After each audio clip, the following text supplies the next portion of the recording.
Bem-vindos à Rede São Paulo Saudável e mais um programa Saúde em Questão. Um programa feito por vocês, para vocês, nossos trabalhadores da saúde.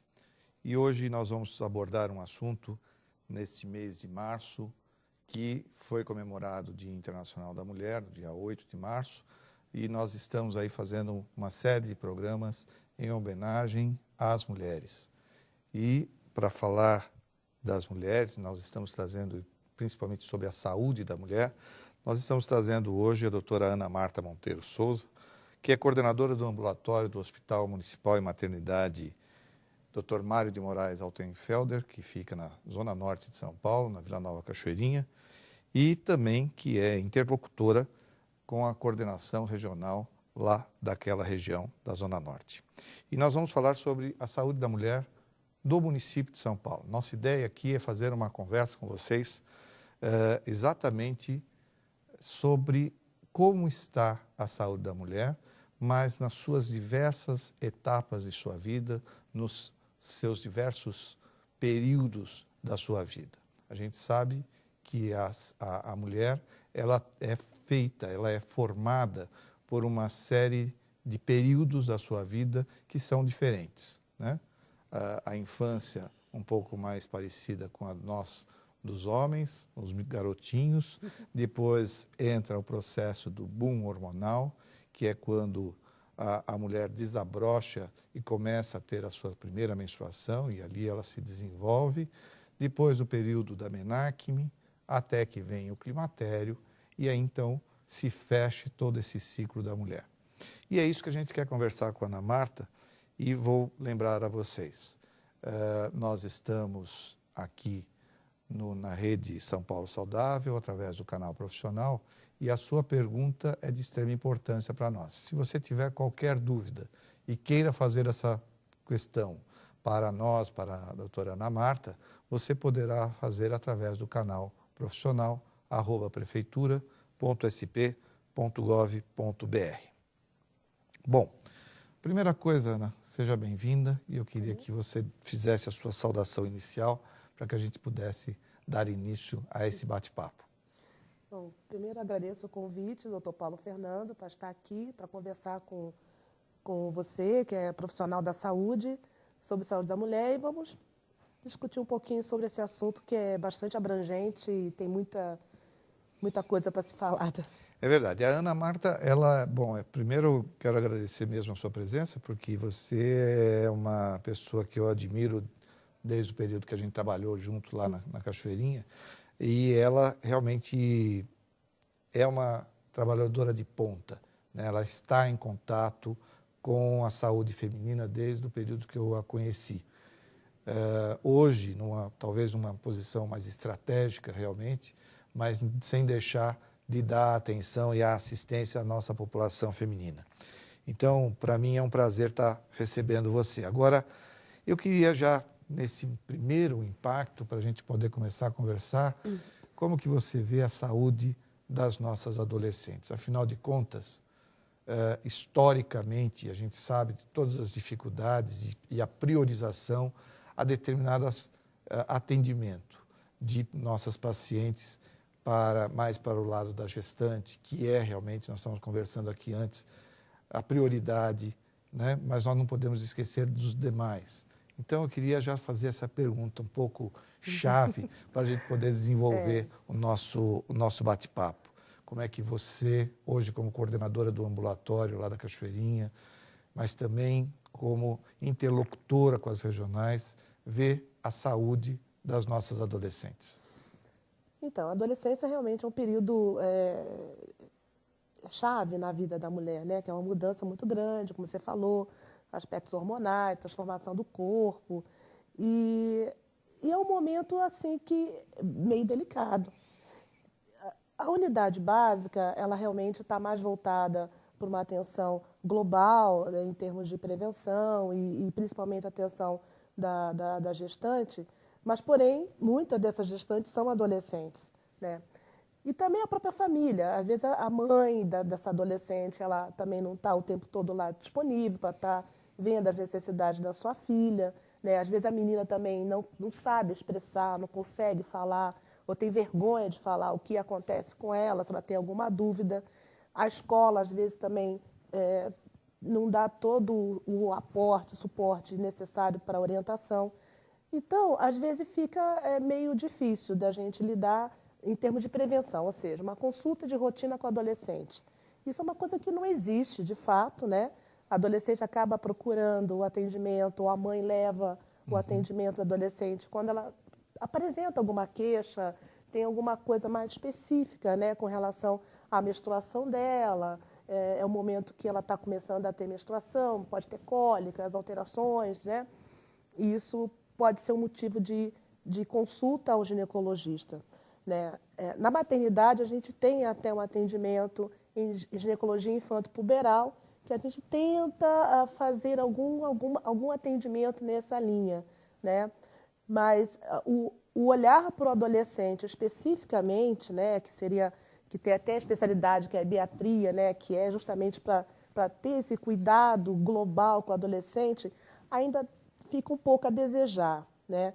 Então a gente acaba mais vendo a adolescente no momento de necessidade dessa adolescente, né? Quando ela pede que quer ir ao ginecologista por uma questão dela, algum problema que ela apresente, né? Quer dizer, é um campo que poderia ser ampliado. Quer dizer, é um olhar do gestor para essa formação do adolescente. Você acha que isso teria um certo impacto, inclusive na formação ideológica, moral, ou até levando hoje a gente sabe que o grande problema que nós temos com álcool e com drogas. Seria uma forma da gente desenvolver um olhar para esses pacientes ou para esses adolescentes, de forma que eu pudesse dar essa orientação que está faltando em algum momento da vida dela? Não tenho a menor dúvida. A gente, lá na maternidade, nós temos um trabalho, que ficou um pouco parado por várias questões, que é o atendimento multiprofissional do adolescente, no caso, a maternidade adolescente. Então, você tem o atendimento de psicólogos, de nutricionistas, né, e do ginecologista, que dá toda uma atenção para aquela adolescente, aquela necessidade. Se você tivesse uma especialidade como a pediatria ou a geriatria, que cuida do idoso, que cuidasse do adolescente, tivesse um olhar diferenciado para o adolescente, eu acho que muita coisa poderia se resolver, poderia ajudar o adolescente a caminhar nesse momento da vida dele. E até mesmo as mães, que muitas vezes as mães ficam muito angustiadas também, de não saber como lidar com a adolescente, como explicar certas coisas para o adolescente. É mesmo muito difícil, né? E se você tem uma equipe multiprofissional preparada para trabalhar com o adolescente, eu acho que seria um caminho bastante interessante. Talvez até ajudasse a diminuir o número de adolescentes grávidas que a gente com certeza. recebe. A gente teria um planejamento familiar voltado para o adolescente, né? Explicar sobre alterações do corpo do adolescente, alterações de caráter emocionais. Eu acho que seria bastante interessante ter um projeto nessa área, né? Nesse sentido de estar vendo o adolescente de modo global. As vacinas, né? Tem vacinas que são feitas nessa fase, dessa idade, né? Nós vamos estar tocando no assunto já sobre as vacinas. Agora, você que está aí nessa militância, né, ambulatorial, e principalmente com esse olhar ginecológico, né? Uma mulher ginecologista, atuante, por que a menstruação ainda é um incômodo para a mulher? Olha... Então, a menstruação, realmente ela tem ainda muitos mitos e tabus, né? É interessante que ainda existe aquela coisa da menstruação ser uma coisa suja, né? É uma limpeza do corpo, né? E isso daí está muito carregado ainda na cultura, né? Da população de um modo geral, né? Então, vamos aproveitar para explicar o que é a menstruação, afinal. Então, né? Então, a menstruação, o que eu costumo até falar para os pacientes de uma forma bem simples, né? Eu falo assim, gente, a gente menstrua porque aquele sangue que seria usado, seria para nutrir o seu bebê, né? Que não foi utilizado. Então, o organismo acaba não tem necessidade naquele sangue, acaba eliminando o sangue. De uma maneira bem simplória mesmo, né? A gente sabe que tem as alterações do ciclo menstrual, ao endométrio que se espessa, né, justamente para preparar, para receber esse feto, esse bebê, né? E não havendo essa fecundação, os níveis hormonais caem, e aí o fluxo menstrual acontece, a descamação, e aí a eliminação do sangue menstrual. E que às vezes traz alguns distúrbios, né? Porque às vezes, por questões até hormonais, você pode ter uma menstruação que pode vir muito em excesso, pode vir menos, e causa cólicas, né? Que realmente é um incômodo muito grande, né? E a famosa TPM, né? A tensão pré-menstrual, que deixa muitas mulheres, que pode atrapalhar a vida da mulher também nessa fase, né? Aproveitando, adolescente pode ter TPM? A adolescente pode ter TPM também. Ela pode também apresentar enxaqueca, dor de cabeça, inchaço, mamas doloridas, né? De um modo geral, né? Cólicas também ela pode sentir. E a gente tem como dar uma ajudada, tratar essa fase, né? Aquela vontade de comer doce, chocolate, né? Está chegando a Páscoa. E aí o pessoal aproveita para usar desse recurso para estar comendo um docinho. E aí a visão não é um pouco passada de mãe para filha, como a menstruação é uma coisa ruim?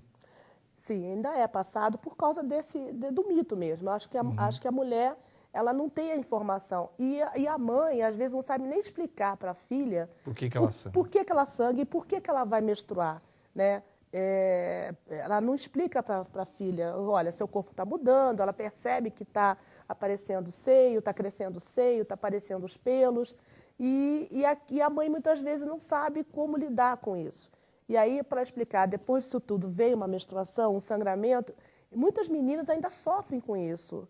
Elas choram, ficam tristes, porque é uma mudança brusca mesmo da infância, né? Ela vai deixar de ser a menininha, vai deixar de ser o bebê, vai passar a ser uma moça, uma mulher, e isso requer muito do emocional, né? Do preparo daquela adolescente, da família para esse novo momento, né? E às vezes é cobrado mesmo dessa menina, e isso também acontece com os rapazes, né?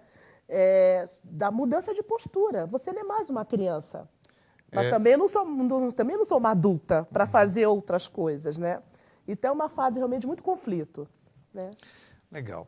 Eu sou Paulo Fernando, eu sou presidente do Conselho de Ensino e coordenador municipal das residências aqui da Secretaria Municipal de Saúde. E hoje nós estamos aqui apresentando o programa Saúde em Questão. Esse programa que é um programa interativo, que aguarda a pergunta que vocês poderão fazer através do canal profissional @prefeitura.sp.gov.br e repassaremos a Ana Marta, porque nós estamos aqui nessa conversa sobre a saúde da mulher no município de São Paulo. E para dar continuidade, você estava falando, e é óbvio, né, a forma com que é encarada a mudança no homem é totalmente diferente da mulher, né? Mas fica aquela pergunta, a mãe, e principalmente aqueles que estão aí nos assistindo, né, que estão ali trabalhando na Secretaria Municipal, no hospital, na atenção básica, precisam estar atentos, porque vocês são os olhos, às vezes, do profissional que está atendendo dentro do consultório, e vocês são os olhos das meninas que estão ali, às vezes acompanhando uma mãe, e vocês podem ter essa noção, se não seria possível um encaminhamento por uma consulta e tudo mais. A gente sempre atua, e por isso que eu gosto muito da questão do agente comunitário, que é quem participa efetivamente na busca. E, às vezes, nossos pacientes estão na nossa sala de espera.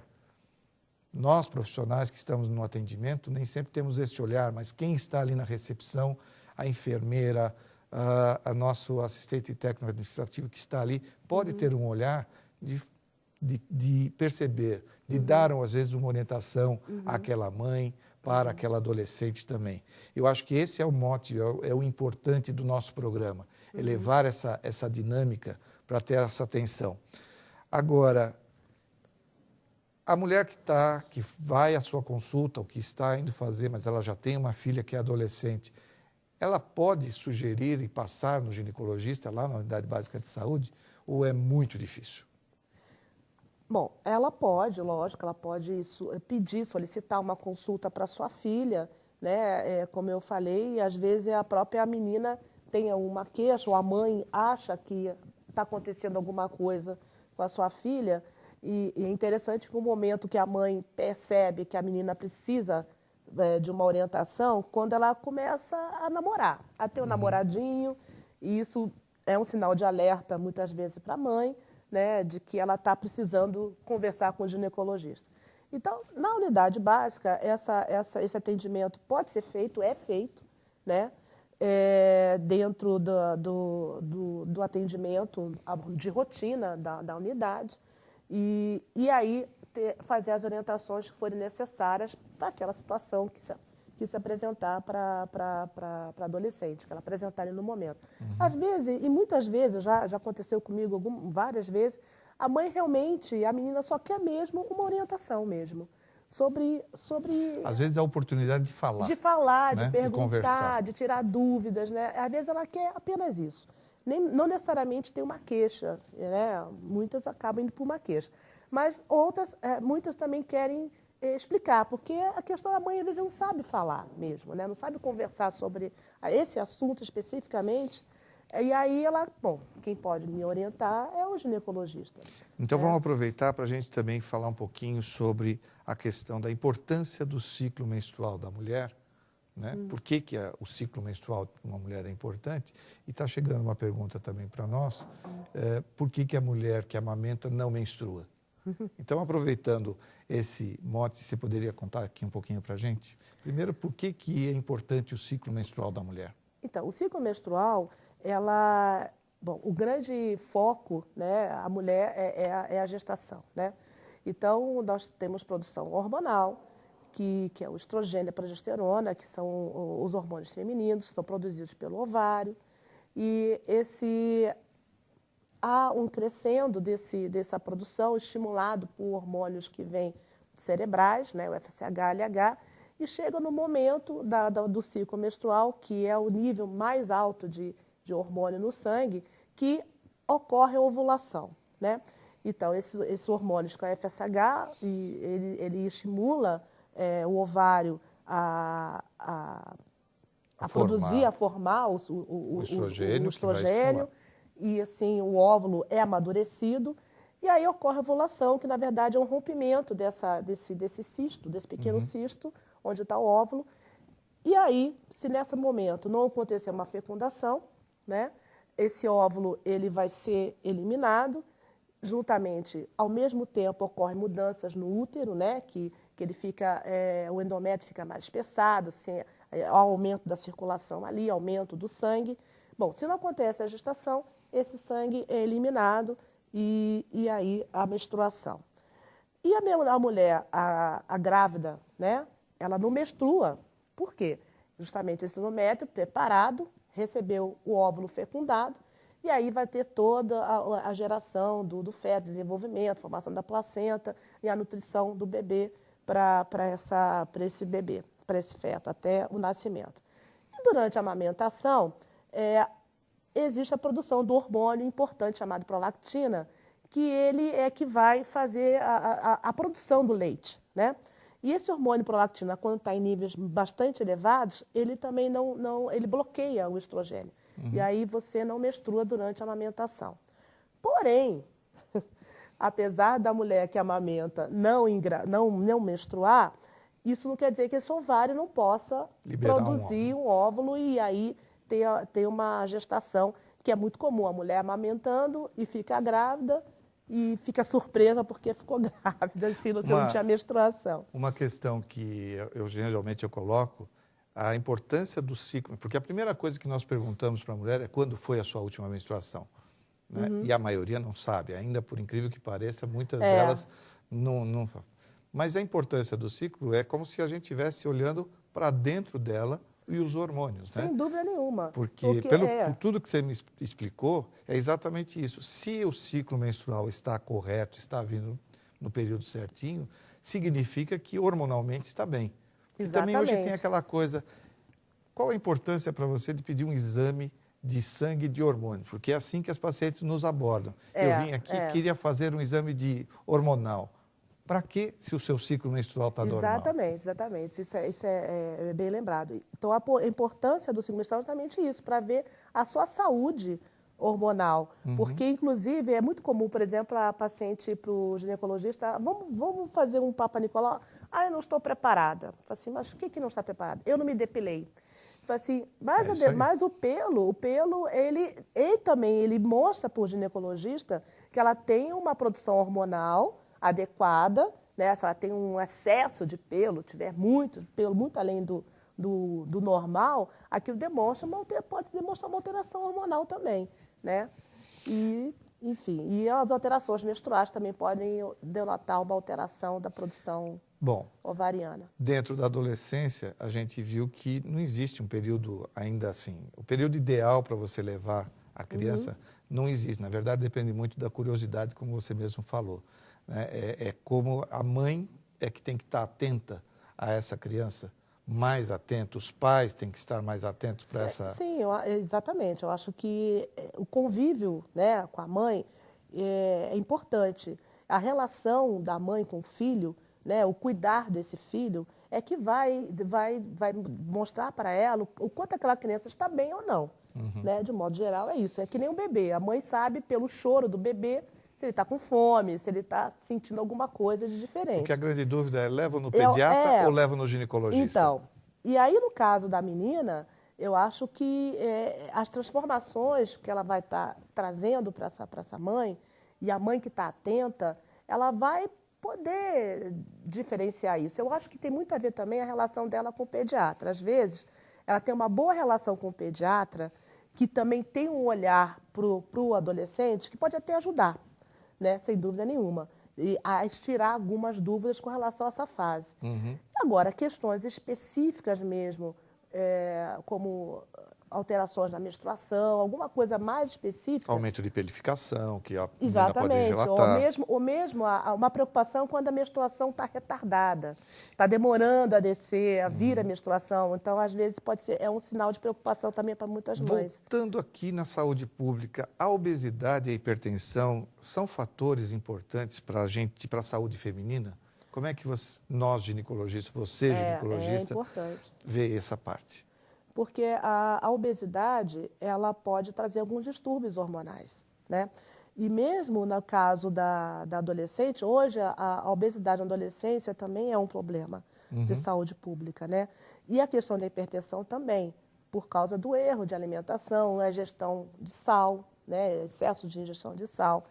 E isso pode trazer complicações na menstruação. Ela pode ter alterações na menstruação, inclusive a anovulação, né? Ela não menstruar de forma regular e às vezes um tratamento, uma perda de peso, isso muitas vezes acaba resolvendo o problema, né? Diabetes é um outro problema que também tem que ser avaliado no caso de ganho de peso excessivo, porque tudo isso pode ter repercussão na produção hormonal e aí trazer irregularidade menstrual. Bom, tem muita coisa para a gente falar, mas assim, você falou em vacina. Como é que anda a vacinação do HPV e quais são as vacinas que nós podemos dizer que está dentro da carteirinha de saúde pública?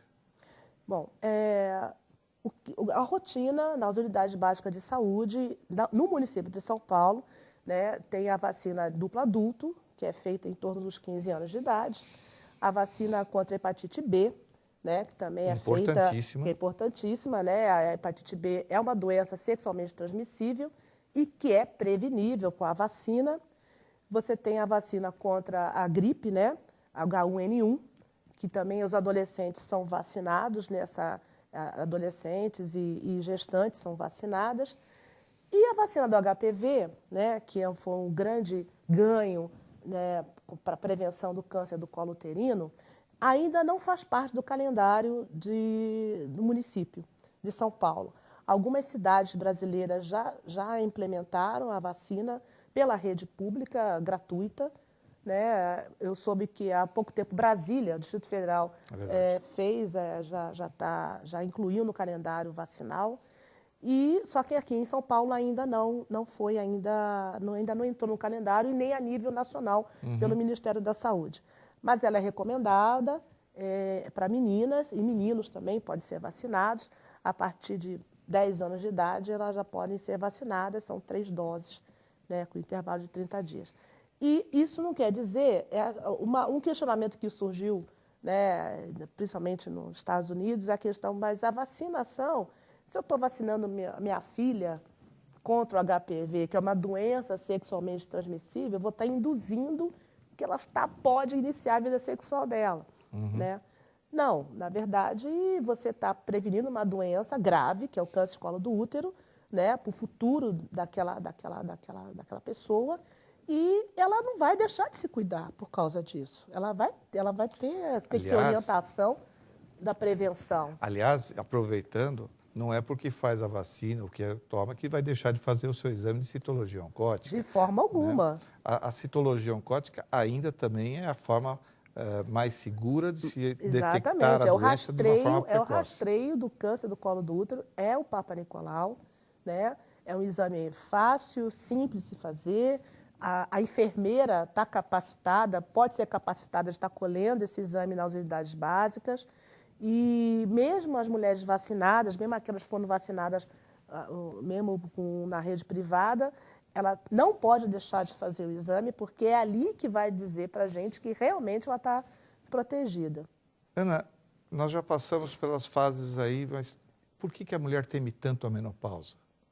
O que faz a mulher ficar preocupada com o período menopausal e com o que realmente ela tem que se preocupar depois que entra na menopausa?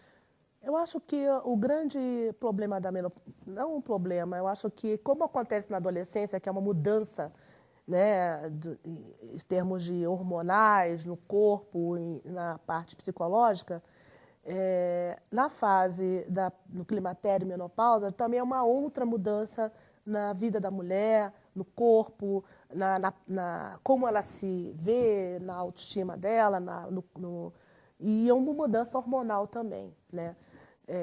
Aí já é o contrário, né? A produção hormonal vai decaindo, vai diminuindo, até que ela passa a ter um nível baixo de produção hormonal, que a menstruação dela cessa, para de vir.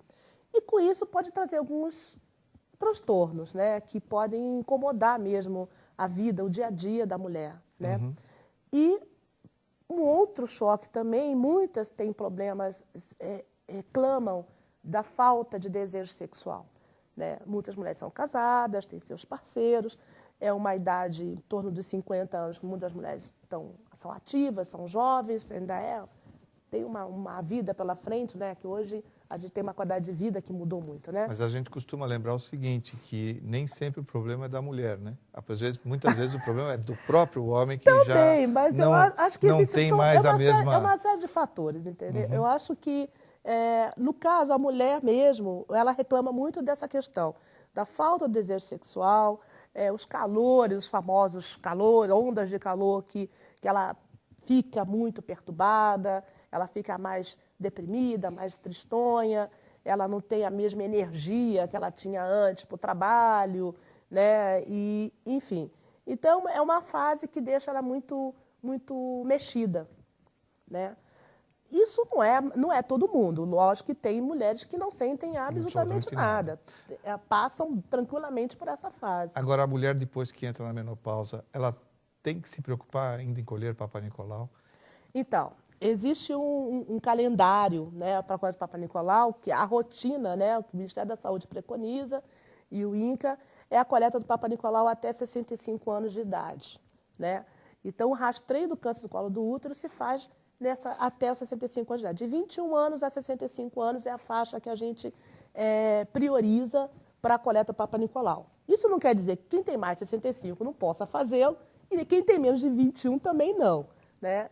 Pode fazer, mas ela mesmo depois da menopausa, ela deve continuar a procurar o ginecologista, porque ela pode apresentar alguns problemas próprios dessa faixa etária também, né? E muitas até, é engraçado que você ouve muito isso de muitas mulheres, eu não tenho marido, não sou casada, sou viúva, não faço mais aquilo, então eu não preciso mais fazer preventivo ginecológico. Mas, na verdade, ela é uma maneira de escapar, né, do exame, né? Mas eu acho que é importante, e vocês podem estar achando estranho, a gente não falar sobre a mamografia, que também é um exame importante, mas nós vamos ter um programa especificamente voltado para abordar a saúde da mulher após a sua menopausa, os seus 50 anos, para a abordagem dessa mamografia. Mas, assim, lamentavelmente, a gente tem que contar com o tempo para a gente poder encerrar. Então, Ana, primeiro eu quero te agradecer mais uma vez a sua estadia aqui, a sua vinda até nós. Né? Eu acho que desse programa podem sair outros, poderão ter outros frutos para a gente poder falar um pouco mais sobre HPV, um pouco mais sobre outras patologias femininas. E para vocês que estão aí nos assistindo, fica a dica para acompanhar aqui o Saúde em Questão.